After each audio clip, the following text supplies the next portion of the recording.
제 14장.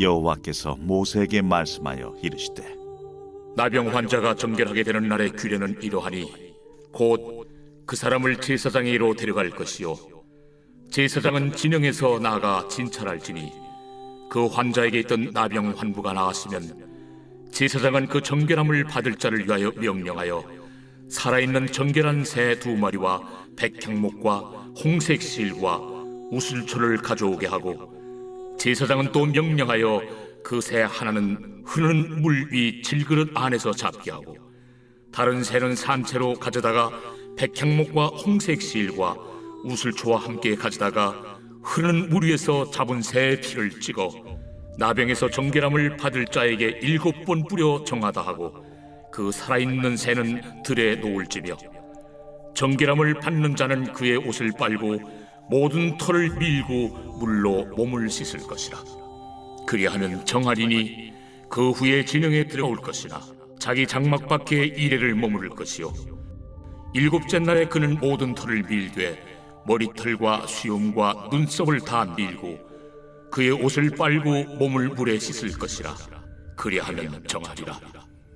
8째 날에 그는 흠없는 어린 순양 2마리와 1년 된 흠없는 어린 암양 1마리와 또 고운 가루 10분의 3에바의 기름 섞은 소재물과 기름 1녹을 취할 것이요 정결하게 하는 제사장은 정결함을 받을 자와 그 물건들을 회막문 여호와 앞에 두고 어린 순양 1마리를 가져다가 기름 1녹과 아울러 속건제로 들이되 여호와 앞에 흔들어 요제를 삼고, 그 어린 순양은 거룩한 장소 곧 속죄제와 번제물 잡는 곳에서 잡을 것이며, 속건제물은 속죄제물과 마찬가지로 제사장에게 돌릴지니 이는 지극히 거룩한 것입니다.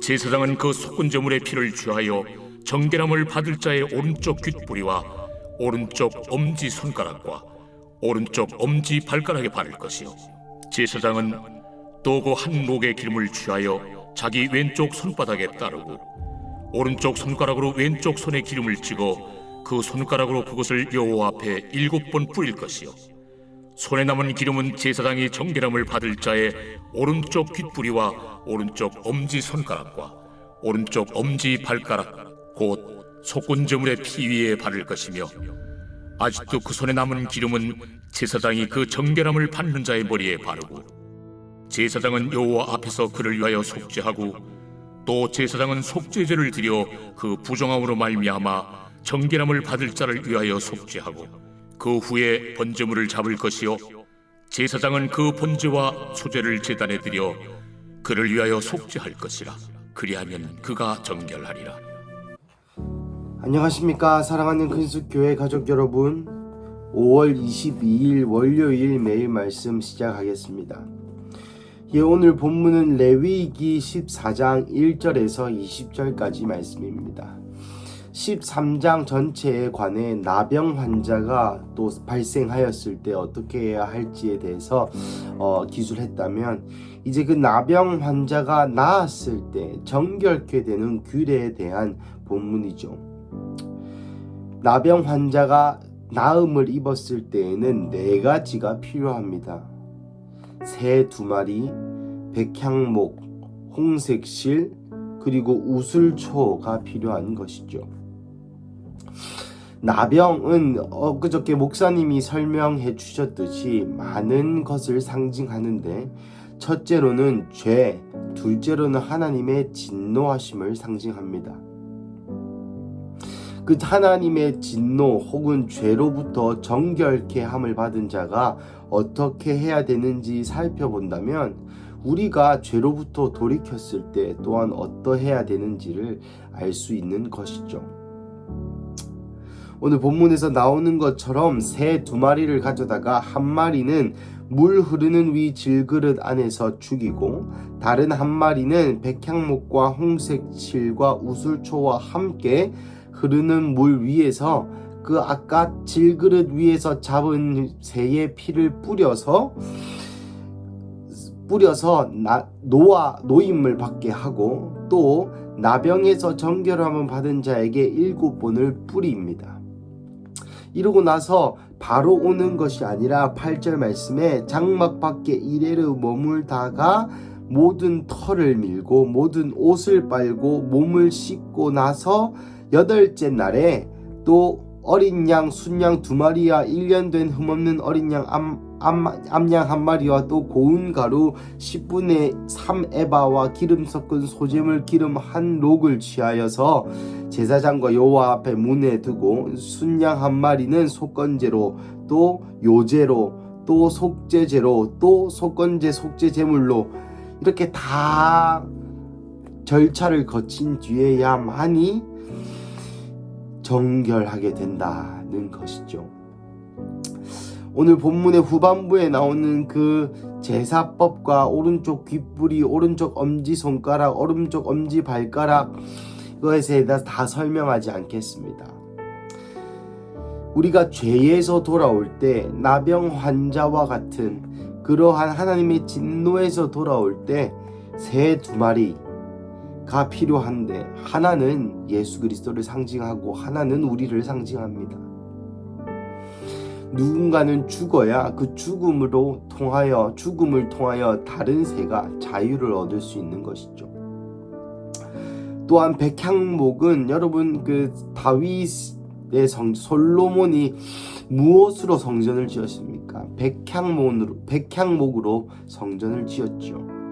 백향목은 나무 중에 가장 썩지 않는 나무, 즉 영원한 생명, 영생의 능력, 혹 썩지 않고 길게 가는 나무의 대명사입니다.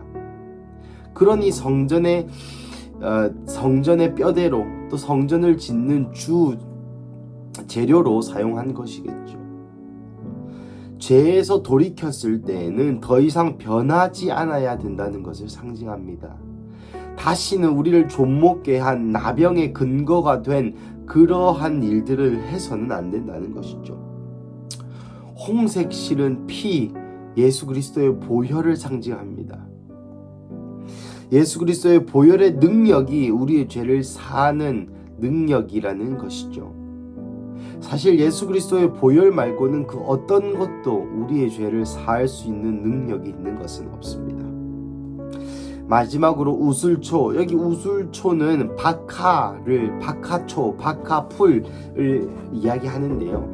여러분, 우슬초로 내 입술을 정결케 하사, 그런 찬양도 있죠. 우슬초로 내 맘 정결케 하사.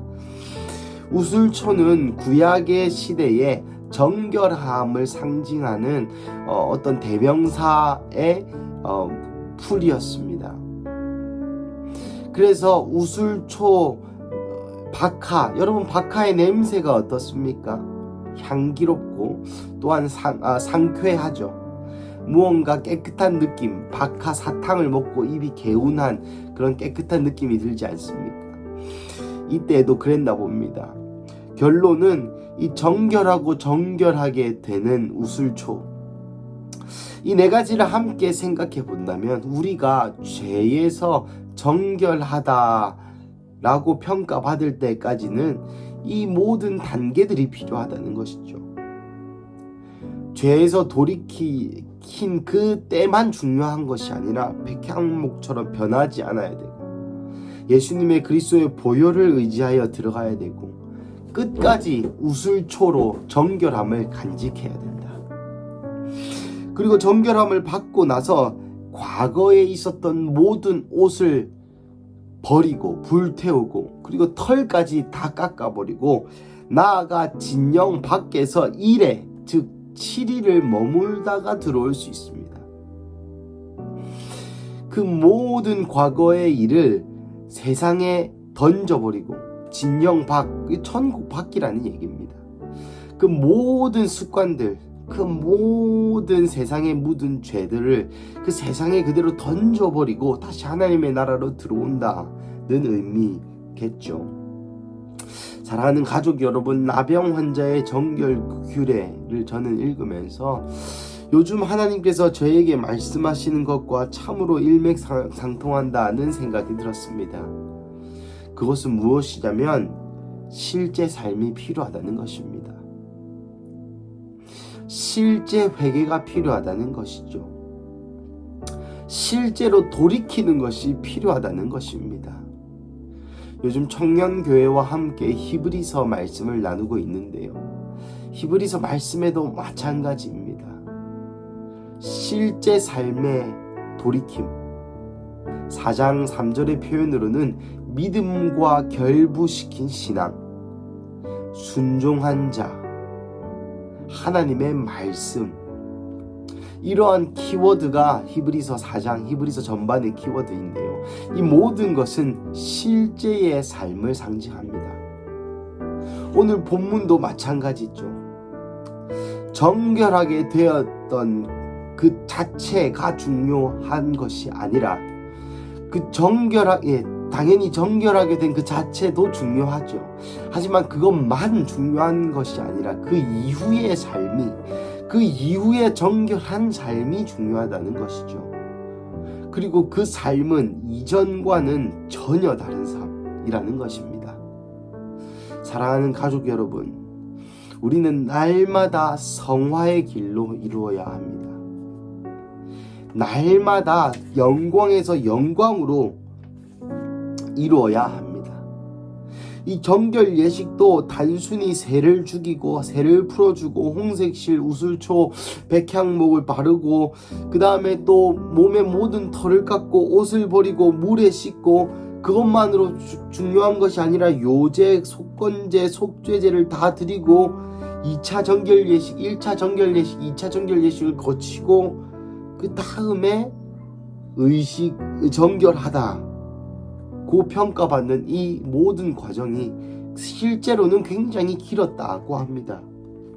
학자마다 의견이 다르지만 거의 1회를 밖에서 살아야 됐으니까요. 적어도 2주에서 3주 정도는 걸렸다라고 얘기하는 사람들도 있습니다. 사랑하는 가족 여러분, 우리의 삶의 회개에 합당한 열매는 유일한 한 가지인데 그것은 이전과 다른 삶을 사는 것입니다. 우리의 삶의 신앙의 유일한 증거는 내가 변화했느냐는 것입니다. 무엇에 맞추어서? 성경에 맞추어서입니다. 나의 삶이 변화했는가? 나의 삶이 이전의 죄와 전혀 관계가 없는가? 이것이 우리의 신앙의 증거이고 회개의 증거이고 정결함의 증거입니다. 사랑하는 가족 여러분, 오늘 월요일 이 새롭게 하루를 시작하시면서 다시 한번 주님께 정결한 삶을 올려드리시기를 축복합니다. 정결한 삶이란 제가 방금 말씀드린 것처럼 거룩하게 살아야지 24시간 방언을 하고 물론 그러한 삶도 정결한 삶입니다만은 이전과 다른 삶이 정결한 삶입니다. 이전에 죄를 지었다면 그 죄를 결탄고 다시 우리는 계속 죄 지을 것입니다. 하지만 계속 성화해 나가는 것이죠. 이전에 지었던 죄를 다시는 짓지 않고 내가 짓고 있는 죄들을 하나씩 정복해 가면서 예수님과 같은 삶으로 살아가는 삶, 그 실제, 그 삶의 모습이 바로 성화의 증거, 오늘 정결함의 증거라는 것이죠.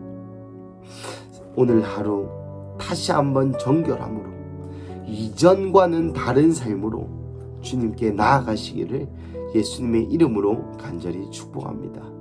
우리 함께 기도하시겠습니다. 사랑하는 하나님, 감사합니다. 오늘 나병 환자의 정결 규례를 통하여 죄에서 돌아온 우리의 모습이 어떠해야 하는지 다시 한번 알려주셔서 감사합니다. 하나님, 주님 앞에서 수없이 눈물을 흘리고 주님 앞에서 수없이 회개를 하고 주님 앞에서 수없이 무너지고 가슴을 쳤지만 그럼에도 불구하고 우리의 삶이 이전과 다르지 않음을 깨닫습니다.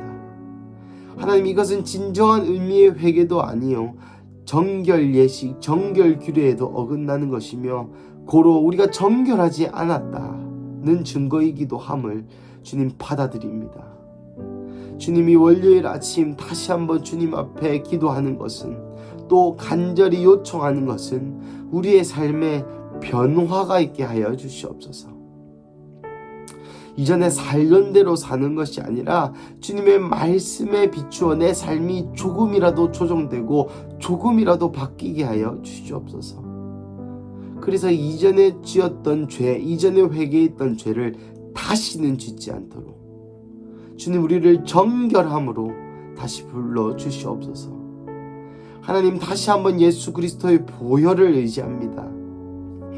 우리가 수없이 이것을 해야지 결단하고 결심한 데서 되는 것이 아님을 깨닫습니다. 하나님, 우리에게 예수 그리스도의 보혈을 의지할 수 있는 힘을 허락하심에 감사합니다.